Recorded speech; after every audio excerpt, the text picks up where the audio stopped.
Hey everybody, what's up? Welcome to another episode of the Chase Jarvis Live Show here on Creative Live. You know this show, this is where I bring on awesome humans, sit down and share their career arcs, their stories with the goal of helping you live your dreams. And today is a doozy of an episode because we're going all the way to the NBA. My guest is a two-time Olympian, a three-time NBA All-Star. His name is Detlef Schrempf, and I'm happy to have you here on the show, bud. We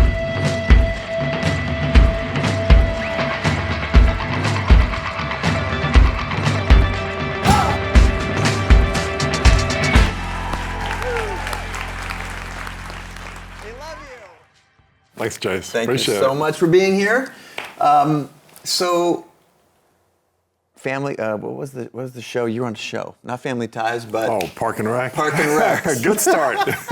So I'll tell you a funny story, and I'm going to ask you about this. So we got a lot of ground to cover. We're going to talk about peak performance, Olympics, NBA All-Star, transitioning out of that into another career, what it's like to be rich and famous, and how you stay humble and hardworking. We're going to cover a lot of ground. But I want to start off with a funny story, which is you were at my birthday party a couple weeks ago. You met my partner, Mac. I was texting him, hey, I got to get back to Seattle because I got a couple of shows to film tomorrow. He's like, who you film? And I said, I'm filming with Detlef. And he's like, I'm watching Parks and Rec right now as a rerun, and you were on the screen. Yeah. So how does an NBA All-Star, retired NBA All-Star, end up on Parks and Rec? What? Well, first I thought, they went after me because I had some talent, but that was not the case. As you might know, the show plays in Pawnee, Indiana. Yes. And I played in Indiana for almost 5 years. So, with the Pacers? With the Indiana Pacers, yes, correct. And they basically had their first season, and they had some difficulties signing on for the next season. So their last episode was a telethon. And one of the writers thought it wouldn't be great to get an athlete in there, Indiana Pacer or Colt or whatever, that does charitable stuff, and then we can, kind of promote that. So I think they literally just searched for, former Pacer that does charitable stuff, found my foundation. Available. Yeah. And sent us an email to our foundation office, and they go, they want you on a TV show, and I go, for what? And they literally had me just come in and give them a check. They were doing a telethon, I can't remember what it was for, but I would give them a check. Hey, I'm donating. And so I told them I'd do it, but the check would have to be really large. Because I'm 6'10", we need an appropriate. And Amy Poehler would have to say Detlef Schrempf Foundation, so maybe we could benefit from it, right? Uh-huh. And so, go to LA to film this, and I thought I literally would be presenting a check, and they kept writing me into more scenes. So it was really odd because I had first no words, and then I had to learn stuff, and then I was doing different stuff. And then the next 3 years, they kept bringing me back for the final episodes. And then I thought maybe I had something going on, but it didn't work out that way. Well, there's so many things I think there are that they thought of you. It's not an accident, this. It's not just someone with a heartbeat and a foundation. Like you have a reputation of being just a star on so many different qualities. And one of the things that I feel like is, I don't know if it's absent, but there's this sort of a humility that you brought to the game, which I find is, the audience that listens and watches the show is largely creators and entrepreneurs, but we try and have top performers on from all disciplines. I think there's a lot of lessons to be learned from that. I'm going to just circle back one more time on the Parks and Rec, and I find it interesting that I know about that, and Mac, my partner, we're in our 40s, and Mac's kids are also like, wait, you got a picture with Detlef Schrempf? Because they know that show as well. So you've done a nice job of transcending pop culture for what it's worth. Now, ending there. So, German-born. Yeah. Back when it was West Germany. Right. So what was it like to grow up in that dynamic, and how did you find sport? What was that? Was that an outlet for you? And just give us a little bit of backstory on your childhood and how you sort of found your way into basketball, besides from being naturally a tall human? Yeah, well, that happened late in life, actually, late in my years, because I was a total late bloomer.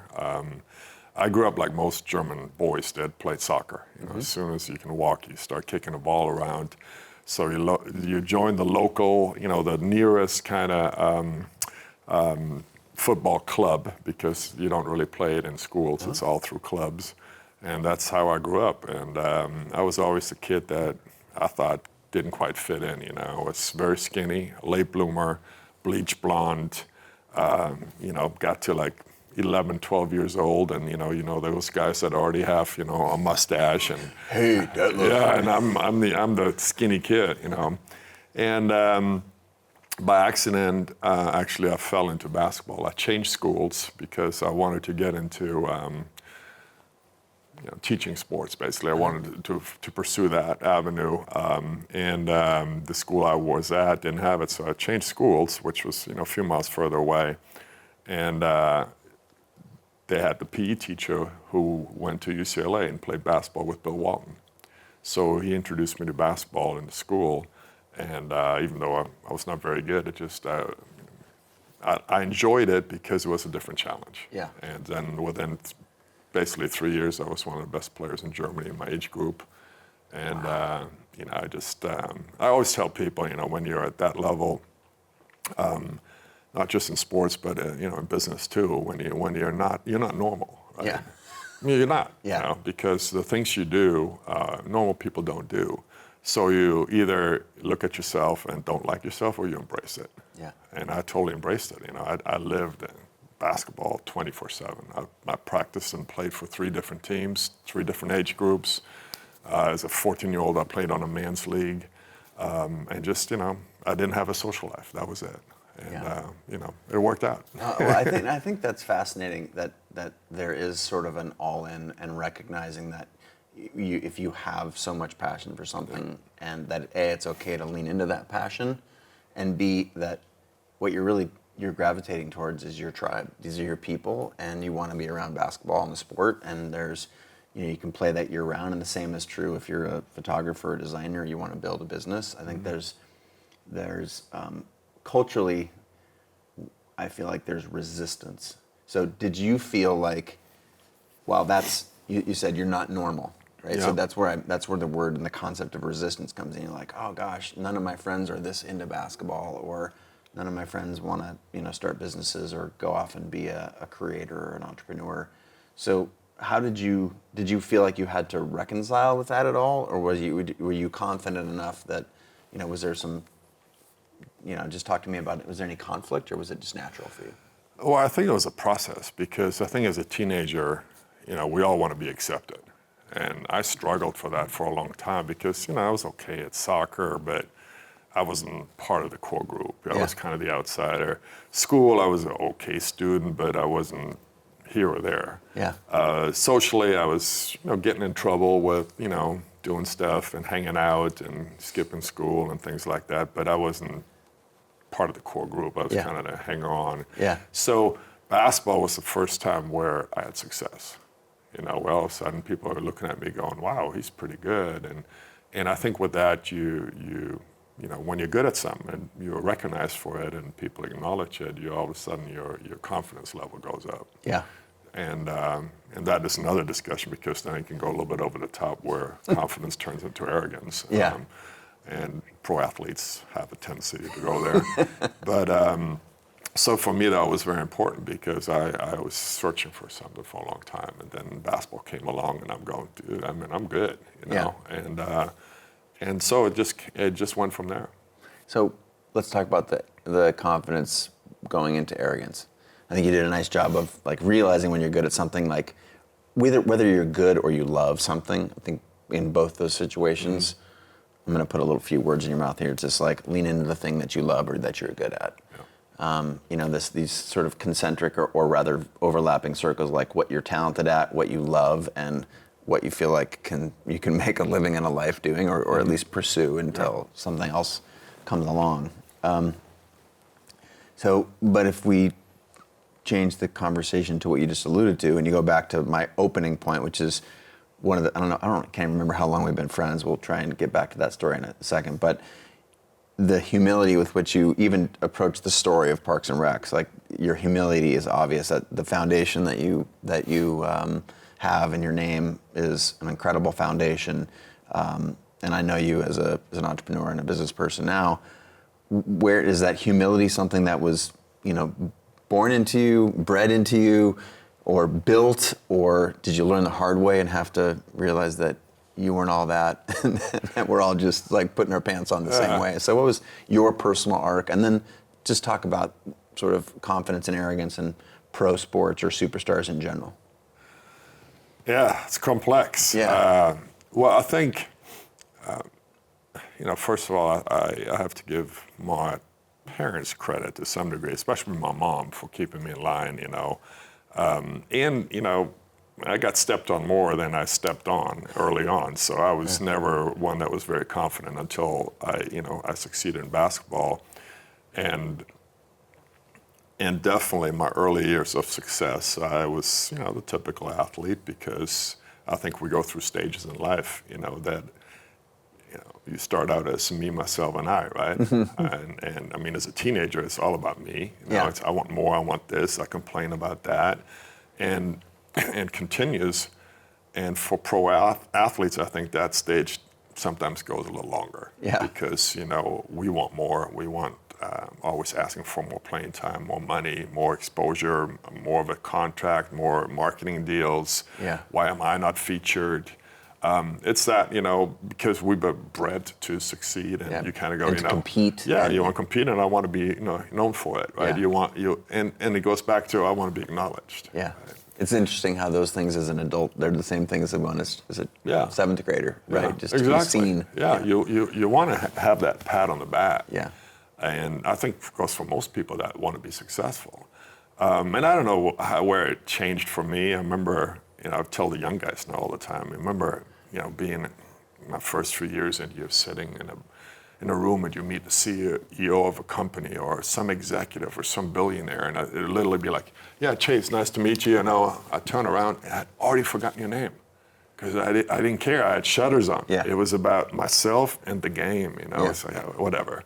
And so I said, guys, you're gonna have opportunities to meet people that, if you build relationships, that will help you throughout your life, And I don't know where it changed for me. I think once you get married, have kids, other things become more important. Yeah. But it was a slow process. Perspective, right? Yeah, It's exactly. Like, Exactly. It's not just about the game and yourself. And then, we found out early on that our youngest, had some special needs. Mm-hmm. So your life changes, because you're trying to figure out how to navigate around that, and what are the best avenues and services and all that. And then, and then you kind of get to that point where you retire from basketball, and you have to make a decision, because life changes. And people don't understand that never really performed in front of people. You can never duplicate those moments, right? Say you make a winning shot, or you miss a winning shot in front of 20,000 people or millions on TV. It's a playoff game. You might get knocked out, or you advance. The emotional roller coaster and the adrenaline, the high and the low, you just can't duplicate. And so a lot of our guys struggle with that. Yeah, when you leave that, both the figurative and the literal arena, right? You're in the arena, and it's over. Yeah.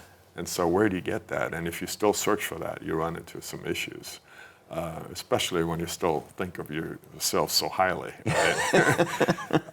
So I don't know. I think I was always surrounded with good friends and good neighbors, that helped me along the process. But it was dude, you just play basketball.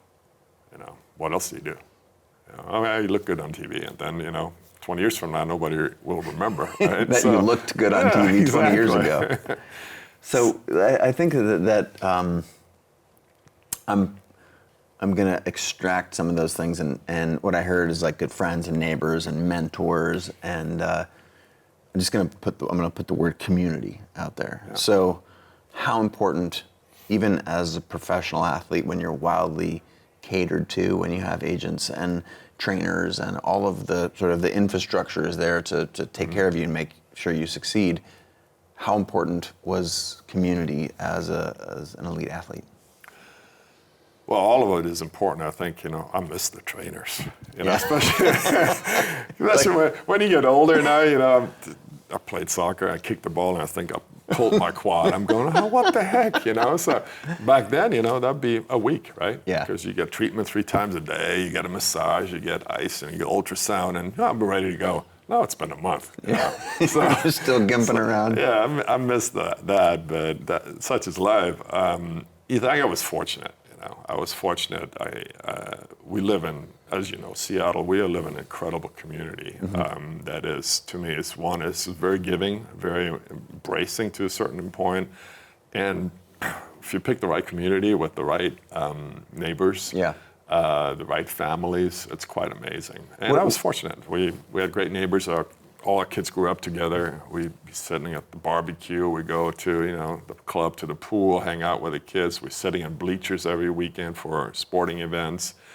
And, he's sitting with executives, tech guys, with real estate guys. And, you always talk about stuff. And I think that helped, at least my process of trying to figure out what I do after basketball. So let's go back into basketball. Like, how much of, it's a team sport versus, say, snowboarding, or there's any other numerous sports we could name that are more individual. But how much of a community was your team? How important was team building? Was camaraderie? Were partners in what you were doing as an elite athlete? How important was that, or did you still think of it because of the ego and the requirement to be, mindset is so critical as a professional athlete? Talk to me about the balance of those two things. How important was the team or was it all about the individual, and what's the balance there? Well, I think you still have to do your individual things to get ready for what you need to do as a player. So that means summer programs. You're lifting weights, you're working out, you're doing sprints, you're running stairs, all those things physically and mentally too, that you have to get yourself ready for the season. But then, once that starts, or prior to it, when you actually play and practice as a team, I've been on some pretty good teams, but also been on some very mediocre teams. And it's pretty easy to tell the teams that work together succeed, and the teams that have talent but do not succeed. What are the characteristics of either? Like, what does it feel like to be on? One is everyone has to be extremely competitive, but you're also willing to compromise. And so you have to have a good mix of stars and role players that are willing to compromise, and maybe some stars that are willing to take a step back. If you don't have that, it's just people are going to be, competing against each other to get more points or shoot the ball more or get more attention. And it kind of starts from the top down. If you have good leadership, ownership, general manager, coaches, it filters down to the players. And if you have some veterans that kind of take the lead, it really helps. Well, let's go back to the individual part of that, because I think most people, when you throw that question at them, it's sort of about team. I like that you peppered in there. Like, you have almost a responsibility, an obligation to take care of yourself, to be mentally strong, to be a team player. And you talked about the preparation. How important was preparation, the stuff, the mindset, and all the training that you did? And again, for the folks at home, this is largely people who are deciding to build businesses and create. And what I try and advocate is that there's, you play a role in a community. And if you're a photographer, it's your job to help grow and establish and have relationships and help the photography community, the design community, the entrepreneurship community. But if you wake up every day, you don't take care of yourself, you wake up every day and you're individually not sound and fit, then it's hard to be a good member of a community. Talk to me about, did you feel like it was the same way in pro sports? Is it something that we can compare? Yes, to a certain degree, because I think it's just some of it is more physical, and nowadays I think you get more services around it. There's a big mental approach. There's actually more planning about the physical aspect too. Yeah. Back then I just went into the gym every day and I tried to practice harder than the day before. And now it's pretty much proven that's not the way to go, right? Eventually you're going to crash and burn out. But and there wasn't much mental. I think one thing that really helped me early on in my career was that I actually ran into a kind of life coach and who gave me some guidelines and some direction, which helped me tremendously. But that was unheard of back then. But I think for most of us, and thinking back when I played, not many of us did it, but we prepared ourselves whatever way we thought was right. And then we came together and started the process as a team. Later on in my years, we had more of a summer workout routine together. You can go in early with a team, and there'll be a trainer and a strength coach and everyone working with you. Yeah. Once the NBA grew to that, right? But before you were on your own. Now, how do you pass that on, right? How do you give it back? For me, it was doing basketball camps. Through the foundation, not just in the U.S., but we did some all over the world. Trying to spread the word of, hey, this is how we grow together. This is what we give back. Was it very well organized as far as thinking and how to start that process? I think we just stumbled into it and grew from there. Yeah. But that was a long time ago. You make yourself out to be. If you're listening to the podcast, you're looking at it like a tan, super fit specimen here, and he talks about being retired, and he just shrank from 6'10" to 6'9". Yes, the clothes fit better. Like more stuff I can wear now, right? All right, so let's talk a little bit about. I want to, part of what this show's about is about putting on display the habits and the mentality of peak performers. You've played in 2 Olympics, and you've been an NBA All-Star 3 times. And in the era of Jordan's prime, when the Sonics were super hyped, yourself and Sean Kemp and Gary Payton, it was a really, really cool team to watch. It was a really important, I think, interesting trajectory for the NBA at that time. I know less about your Olympic stuff, but give me some characteristics. I think you've done a nice job of downplaying it. Like, there wasn't a lot there for us, but it doesn't just happen. You don't just stumble into being a 2-time Olympian, a 3-time, All-Star. So what are some of the characteristics, again, and I'm sort of modeling for the folks at home, like, was it a secret sauce? Was it just hard work? Was it a combination of all these things? Like, just tell me a little bit of a story. Like, these things don't just happen on accident. And go ahead, like, I know you're so damn humble. Like, don't be, like, we need to hear, like, the real, the grit. I mean, I was, when I was on my path up, I was not nice. Yeah. I mean, I think to a certain degree, you have to have an edge to you, and you got to find what drives you. And I think what drove me was insecurity of, one, not fitting in, not making it, not staying there. Yeah. Every year I thought somebody's going to come in and take my job.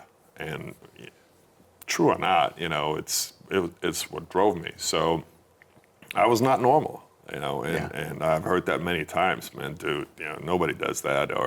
And I took pride in it, because even in college, they tried to ban me from the gyms because I was playing all over the city during the basketball season and, different times, day off a game or something, and probably not good. Yeah. But it was just, it was that whatever drove me. One, I love to play. And 2, I've had this insecurity that if I don't put in more work than everybody else, somebody will take my job. Yeah, right? I think that's actually a characteristic of, there's, having sat down with hundreds of people on the show, like, the drive and the sort of unwillingness to be comfortable with your position in life, either out of fear or love. Like, that's a really common trait. So I think, you validated that. I want to go back to sort of other people telling you that you were weird or that you didn't fit in or that you're different, misunderstood, I'll call on a Bezos quote because he's just a couple blocks away here, and that is, to be successful, you have to be willing to be misunderstood for long periods of time.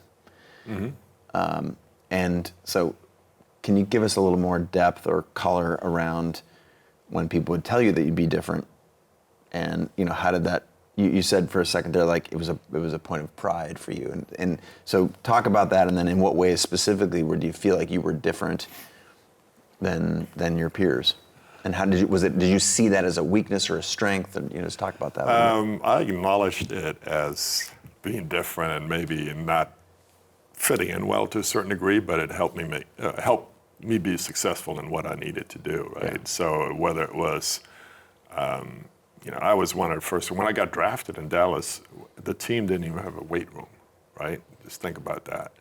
And Wow. yeah, and I came from the University of Washington, and we had a weight program, and I was pretty advanced. I worked with a strength coach there because I was so skinny coming out of high school that I got to put some meat on these bones.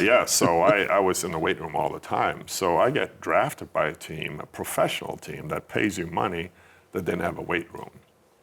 So I would go to this North Dallas Athletic Club, which was like a mile away, every day after practice and lift weights. And the word got around town then of hearing, dude, this dude is weird. Why is he lifting weights? Basketball players don't need to lift weights. And, so I heard it from that. I heard it from teammates, or even summertime, I'd get a couple guys to work out with me, and a lot of times I'd wear them out. Yeah. Because it was just me. I was, oh no, another this, another game, another this, and it was always competitive. It was not just. Me and my wife said, you didn't have much of a light bone in you.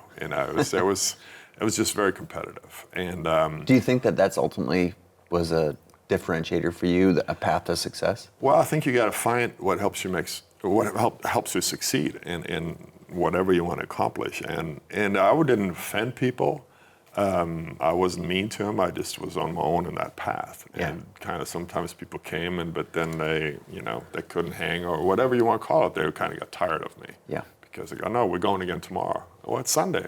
What else are you going to do, right? So I got better at it later on in life but at the time it helped me be successful. Yeah. So what about, did you find that for every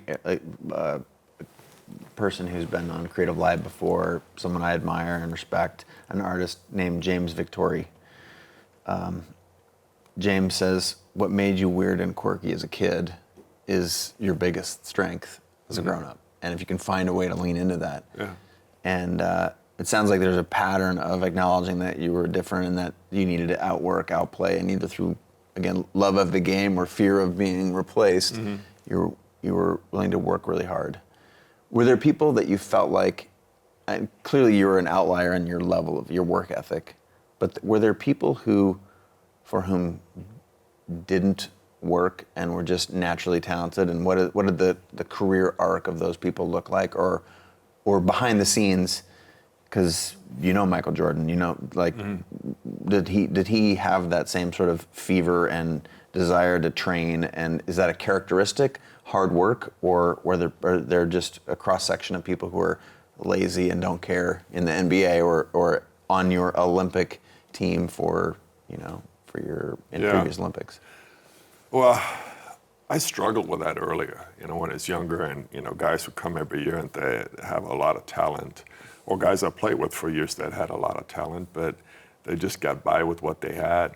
Because I always said, man, you never know how good you can be, right? And they go, I'm pretty good, and for them it worked. Yeah. And for others who kind of found their spot and didn't really want more.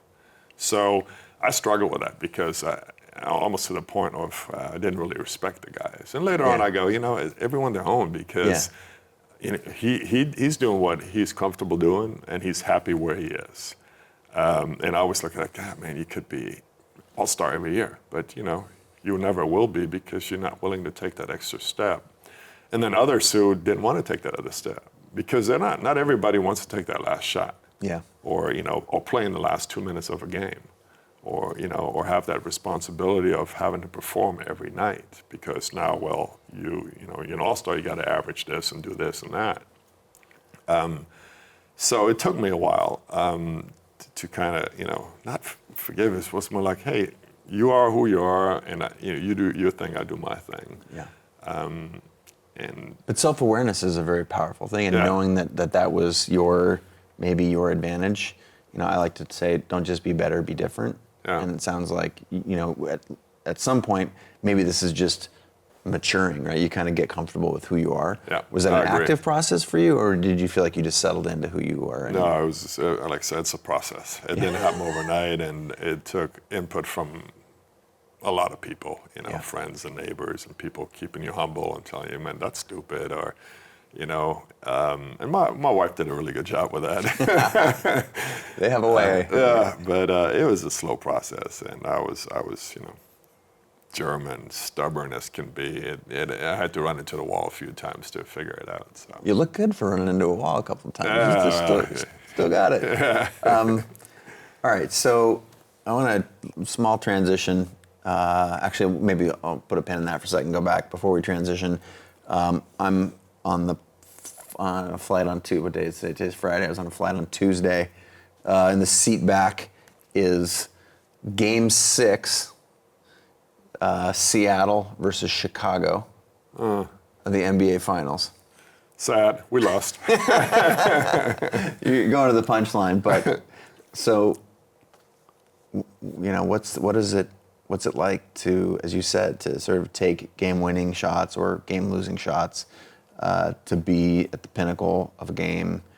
Again, I mentioned earlier, sort of you and Sean Kemp and Gary Payton, and playing against Scottie Pippen and Michael Jordan, and is there a nostalgic place that now you sort of look back on that?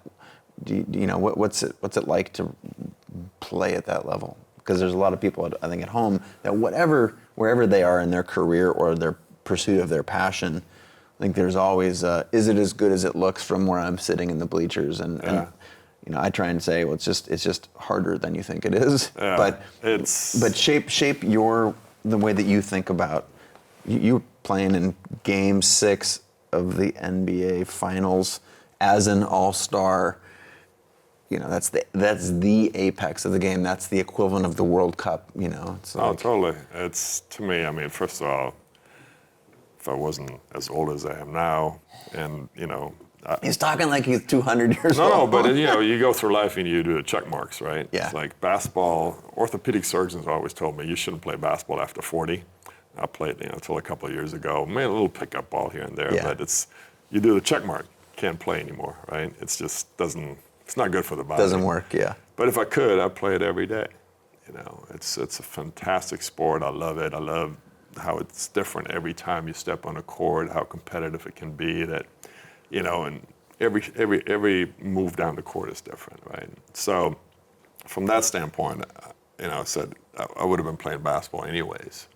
But then you take it where all of a sudden you get to the status where you're acknowledged.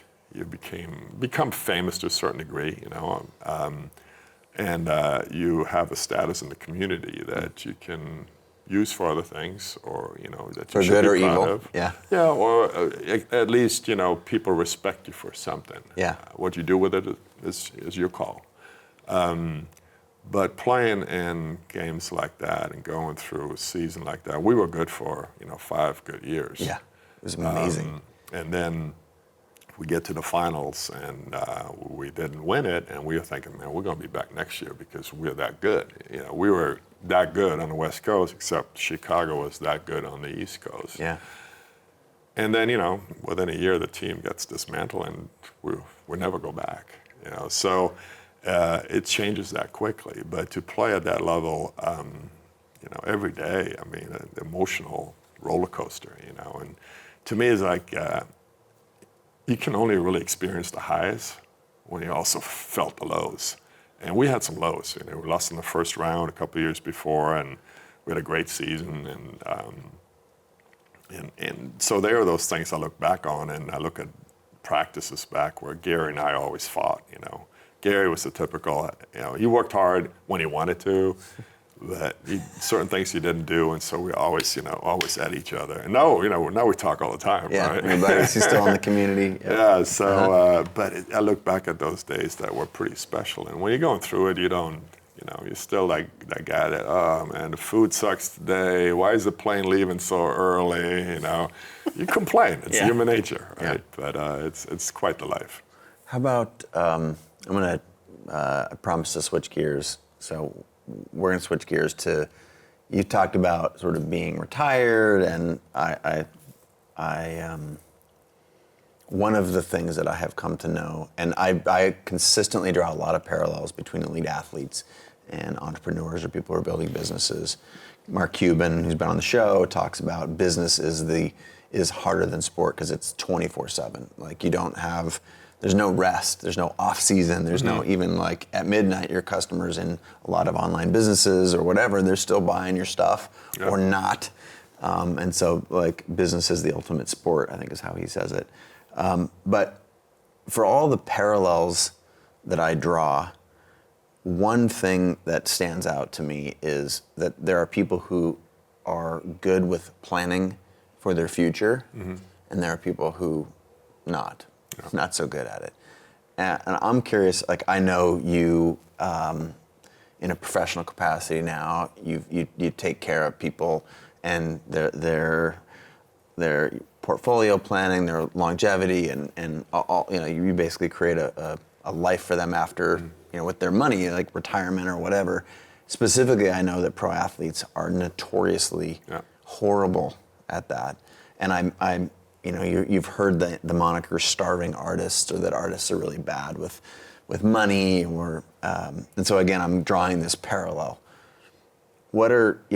Talk to me about what you see in a post-basketball world, or as artists are thinking about like, well, we're notoriously bad with money, and they're like, oh, haha, laugh that off. But it actually can be a huge advantage if you decide to put in some time and plan for, having insurance for your family or whatever as a creator, and it's not dissimilar to what you're doing now. So talk to me about sort of the horror stories and how it can be. Yeah. Well, I think you need to take a step back and think and put yourself into that position. You're 19, 20 years old, and that's literally the average age of an NBA player coming into the league, right? That's crazy. Have you gone to college? Maybe a year. Yeah. Right. So the majority of the guys come out early, so they don't really go to college for 4 years. They don't finish college, and as you know, a lot of them come from difficult situations at home, often single-parent homes. So if I had come out at 20 with limited, 2 years in college maybe, they'd given me a 4-year guaranteed for a first-round pick. I think the minimum is like, say, 4 years guaranteed, $12 million. I would have gone nuts. I mean, just think, I would have bought a Ferrari. Well, right? Why not? Yeah. So, I mean, the maturity level is one thing. Yeah. And again, we're talking the average. We're not talking Kevin Durant or Steph Curry. We're talking the average guy that's coming out, what they're going to do. And just like entertainers, as soon as you have some notoriety and you're in the news, all of a sudden everybody flocks to you. So you not just have an agent, you have you're paying for a marketing guy. Somebody probably says you got to start a foundation, so you're going to hire a family member to run a foundation and pay them $100 and $200 grand a year. All the cousins are coming out. You have this whole entourage all of a sudden, and a lot of guys feel obligated that they have to take care of them.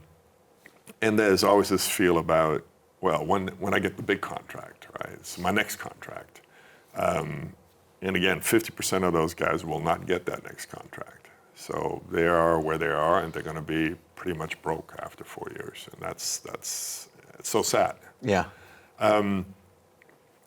And there are enough tools out there. The NBA does actually a really good job. The NFL, all the professional leagues educating the guys and bringing services to them. Mm-hmm. They have to go through it when they're rookies, but after that, it's not mandatory. So it's tough. if the good guys that make it happen, they have good partners. Yeah. They find a good agent. I always say, hey, your agent is an agent. He didn't go to school to manage your money. So separate your agent from your money, and then hire a registered investment advisor. You look it up on the website, look it up, make sure they're clean. Yeah. And they have a fiduciary duty to do what's right for you. If you do that and live somewhat within your means, come up with it. I get $4 million, I'm not making $4 million. I might make $2 million, taking $2 million home, but come up with a number you put away every year and then go from there. But it's a slow process. Guys are getting better. Yeah. Also, salaries are getting much bigger, right? Yeah. But it's unfortunate. A lot of guys I play with are not doing well financially. Yeah. And then you run into health issues because most guys, at that age have health issues. They can't pay for it. Yeah. And I've had a bunch of guys in the last 3-4 years die that I played against. 50, 55 years old, and it's sad. Wow. Yeah.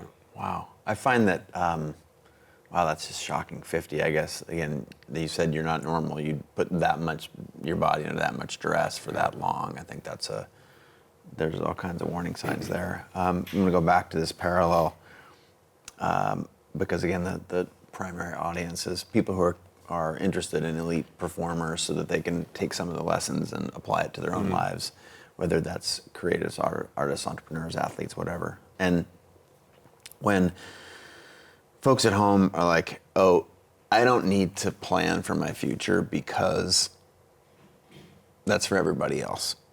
And I watch this consistently, like what I ended up being, as you have achieved a bunch of success as a professional, maybe I did that as a photographer, and you look to your left and to your right, and there's a lot of folks who are, the way I say it is like they're not willing to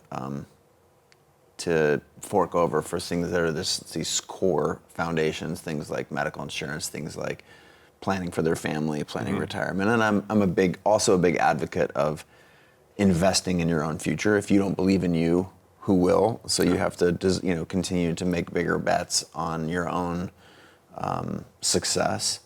But is there a balance?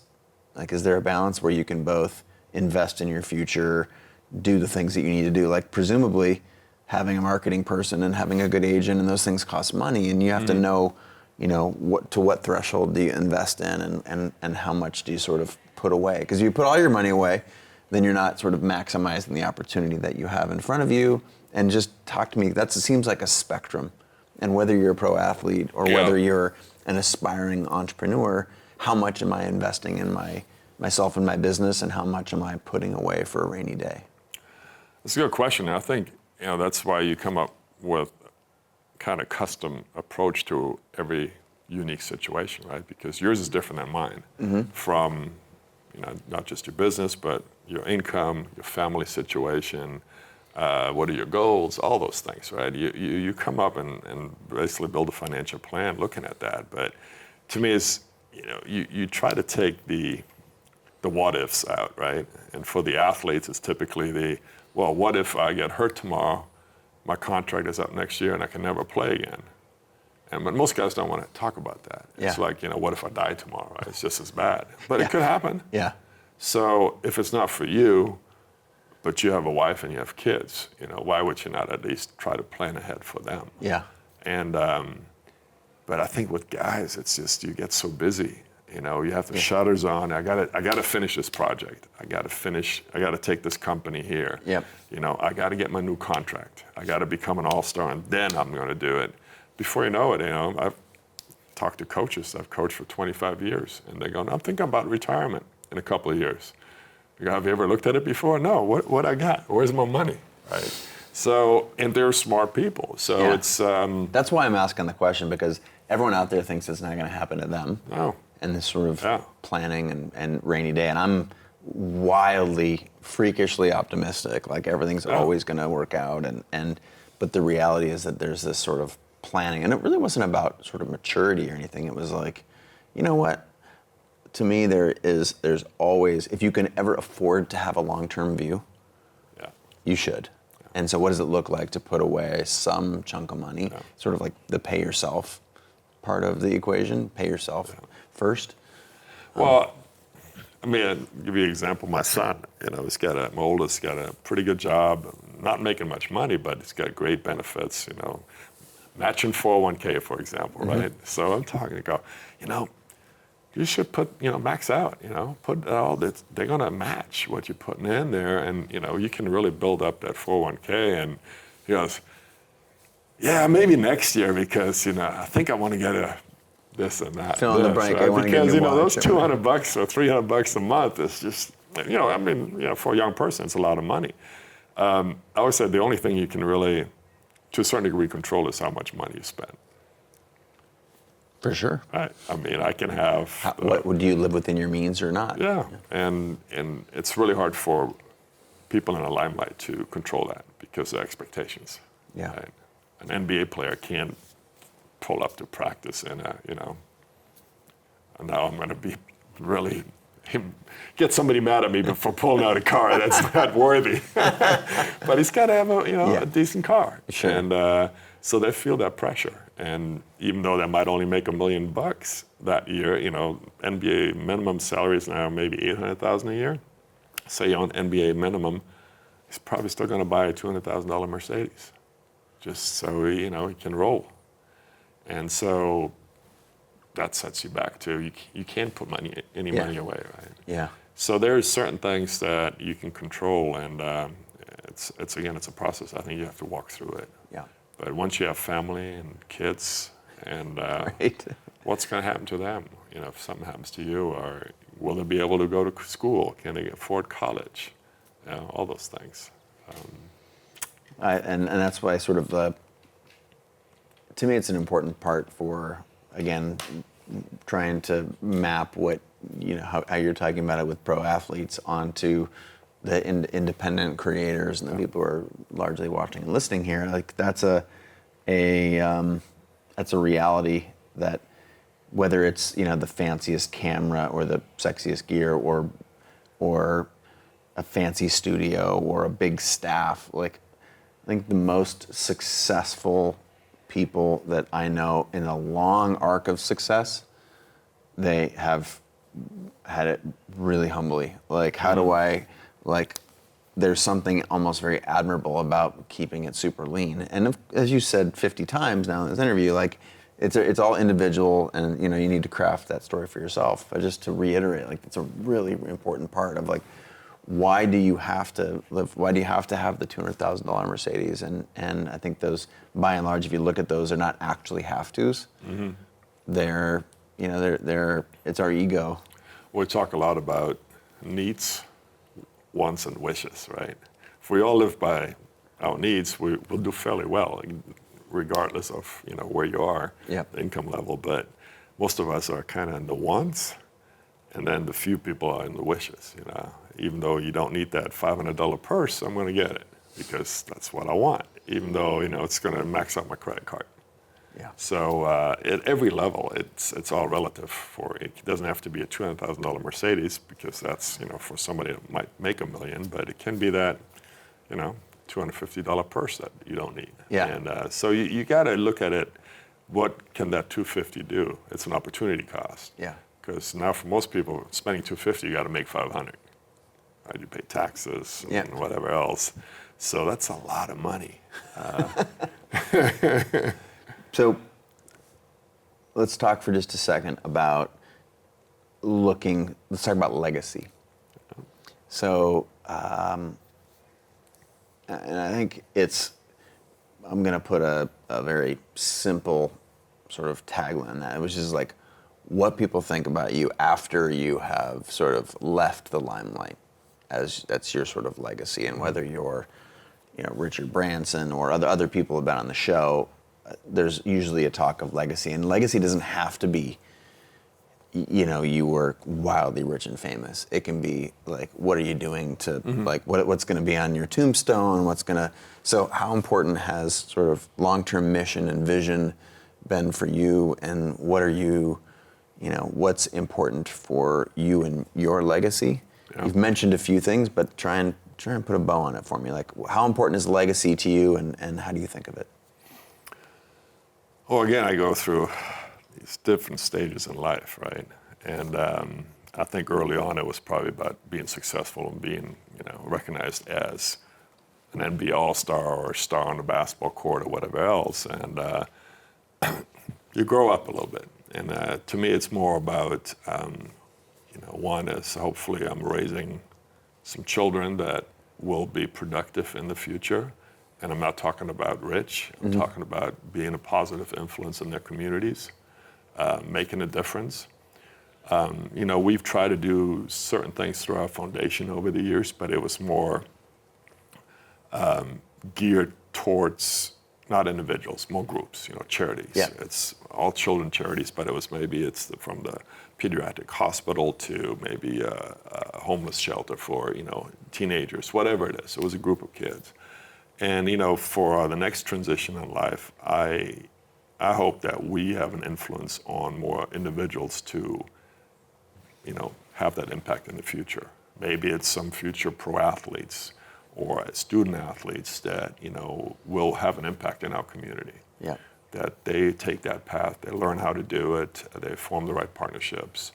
And along the way help some other individuals, whatever it is, if it's scholarships or whatnot. But I don't want it as broad anymore, because we have no family, right? We have no family. My family is in Germany. My wife's family has mostly passed away. So it's us and our two boys. So we don't have the 25 people Thanksgiving dinners. Yeah. And our boys will be there, and hopefully they know that we're good people. But other than that, I'm not worried about legacy. I don't need a trophy somewhere. I don't have trophies in my house. I don't have awards. It's just, unfortunately, they're in boxes somewhere. It's just not, who I am. I want to enjoy life. I think for me, it's about relationships. You hopefully build good friendships, and you build relationships with people that appreciate who you are and what you do for them and with them. Other than that, the wind will blow over anyways, somewhere down the road. So Get a good golf tan. Is that what we're talking about? I'm at the why not stage. I told you this. If I can do it, I'm going to do it. I want to enjoy life and at the same time still have some impact. It's gotten smaller. The world has gotten smaller. We're not spreading out as far as we used to. I'm going to ask you just a series of questions, like basically sort of rapid fire. It'll be about you specifically. Okay. And at your peak athletic prowess, did you have a routine, a mental routine, a morning routine? What were some of the characteristics at your athletic peak? And then what are they now? A routine. Yeah, like in the morning you always, you never had coffee, or you always had, a huge protein breakfast, or you always meditated, or, as a peak athlete, did you have some routines? And no is a fine answer. Not to that degree. Yeah. Everyone was a little superstitious. So saying in preparation before a game, you put your left sock on, you put your right sock on. Little things like that, yes, totally. Yeah. But now I can't even tell you which one it was first, but I had to do it the same way, So there's repetition and routine. It was, and the warm-ups, the same stuff. I had to take the same shots every game just to get into that rhythm. But as far as getting up in the morning, because your schedule is so different every day. Yeah. You wake up in a different hotel room at a different time, with, maybe you want to eat oatmeal, but they don't have it, whatever it is. So you have to be flexible, and you have to be willing to change and adapt. Yeah. And I think that has been my whole life, willing to, I look forward to change. Yeah, that's interesting. So for me, the daily routines were always different. Summertime was a little bit more structured because I knew what I wanted to do to train. Yeah. But back in those days, I didn't really worry that much about food. Now I do. I just ate everything. Now I go, I can't eat that, but that looks so good. But tell me, so let's now fast forward to your life now. How important is routine to you? You mentioned you have 2 kids, one with special needs. You're paying attention to your diet. So what does a routine look like for you now? I'm a creature of habit. I like to do certain things. And I feel much better when I do work out, whatever it is. Do you work out in the morning? What's a workout look like for you? I try to do something in the morning. So I get up and typically I do the same things in the morning. I have coffee, do emails, set up the day. Once that's set, I go work out, and then I go to the office, and then go from there. Do you? What time do you wake up? Are you an early riser? Do you try and get a bunch done before the world is moving? I'm usually up by 6 the latest. Yeah, don't sleep that much. So. What about sleep? Have you always been an early riser? Is sleep been important to your? How important rather was sleep to your career or to you? I think it's very important. I was just I've never been a good sleeper, so you get it in spurts. No, I'd like to sleep more. My wife likes to sleep. She's pretty good. She's pro? Yeah, she's pro, all-star, maybe Olympian. What about any other routines in your life now? And how do you stay active? Like I said earlier, they're check marks. Yep. I not play basketball anymore. I said it's just not worth it. Last time I did, it's about 1.5 years ago, I sprained my ankle really bad. And there you go. That's 3 months of not doing anything. Yeah. So I don't do that. I barely run. I do weights. Is that? I'll do weights, mostly core stuff. Not a lot of heavy weights, but I just want to keep core stuff going. And then I do something aerobic. So it could be a treadmill. I like Stairmaster or spinning bikes. Yeah. I used to ride road bikes a lot, but then a bad crash was enough. Second bad crash. So my wife said, "You only got 2 lives left, so maybe you should quit." So what about? You talk about family routine. Is family routine important to you? Yeah. Because you talked about always being dynamic and moving, and that's in part how I see my life as well. And I think a lot of creators identify with that. There's things that I like to do every morning. I try and own my morning, but I also travel hundreds of thousands of miles a year. I wake up in a different hotel room 2 or 3 days a week. I've flown 2.5 times a week for 11 years. Yeah. It's brutal. You do the math on that, and you start not wanting to hear the answers. Yeah. So sort of my routine has been a lack routine, and I try and control a small, an hour of the beginning of my day. What about for you? How do you manage it now with the family? Because a lot of folks, that's like, oh my God, I got the kids, I got to get them off to school, but there's still time for you in there. How do you make that? Well, happen? I mean, again, different stage in life. Our kids are out of the house, right? Yep. So our oldest lives in Colorado. Our youngest lives in a house with 2 other special need adults and a caregiver right now, and is loving it. Is pretty independent. So it's a great situation. So that gives us more time to do stuff we might want to do. Yeah. I love my mornings. I love sitting there with a cup of coffee and figuring stuff out and reading the news and kind of getting ready for the day. And sometimes that's half an hour, or sometimes that's an hour and a half. But I love that time. It's quiet, and I kind of can figure out what the day will bring. And our life has changed so much because it used to be Sunday would be family dinner time, and we'd have friends over and all this stuff. And now kids are gone. Now we out. Okay, let's play golf and eat at the club or something like that, right? So again, different stage in life, and our family is our friends. Yeah. We spend a lot of time with different groups and travel a lot. So travel. Where do you like to go? Well, I told you we have a house in Cabo. Yep. I love Occasionally Cabo. I'm on a flight with Dad. I'll look over like, oh man, you again? Tell me you're all tan. You look like you're coming back from Cabo. Yeah, we don't spend much time there, but I hope to spend more time there in the future. I love it. I love different cultures and languages and food and all that. So it's always fun. You still keep up your German? Yeah. I always say my German, I speak teenage German because I left as a teenager, so it hasn't improved much since. What about your family? You keep language? Is language an important part of their family? Yeah. Heritage? My parents are still around, so I saw them a couple months ago. They're struggling in their 80s, but they're doing well relatively. How about have you tried to pass German heritage, language, any of that down to your kids? My oldest, we had him a little bit in German school. He hated it when he was younger, but he understands a little bit, and he actually played for the junior German national team because he has dual citizenship. Oh, so wow. when he was in high school, he went over one summer. One of my buddies coached the junior national team, so he stayed there for literally 8 weeks and played there and loved it. I had a really good time. So they have dual citizenship. They could go back. You know, my youngest, English is hard enough for him. He has some, you know, speech issues. So we focus on one language there. Do what you got.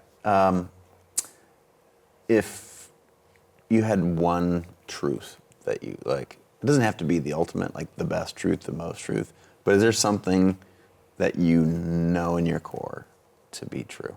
This is the last question. I promised we'd keep it to an hour, and we're getting close. So, is there a truth? Wow, that's deep. All right. Yeah, you know, philosophical. Well, I always tell people, you know, we're born as takers, right? We take for a long, long time, and again, teenagers starting on, but you know, pro athletes, a lot of us take it a lot longer. But eventually you got to get to a point where you got to give something back. And I feel like you can't keep track of it. It's really hard to, you know, people say, oh, this is jaw, you know, every time you take something, you say, well, put it back in or whatever. I don't think you can keep track of it, but if you feel like you're not making a dent, then you're probably not doing enough, right? So to me, it's like, and there's no end to it. It's not like, okay, I've done enough. You gotta find a way, whatever it is, whatever you're good at, whoever you can touch to give something back, because that's all you're really here for. Because it's not what kind of car you drive or what kind of house you live in. It's more like what the people, how they interact with you and what they think about you. You know, fortunately, not everyone will get there. All right. I think if we can do our part to give, I think that's no better way to end a conversation. I appreciate you and your time. Thank you for coming by. Thanks for having me. Man, a lot of wisdom. Congratulations on an amazing arc of a career and for being such a pillar in the community here in Seattle. Appreciate you, bud. Appreciate it too. All right, signing off. Mr. Detlef Schrempf, 2-time Olympian, 3-time NBA All-Star. Appreciate having you on the show, bud. See you again, hopefully,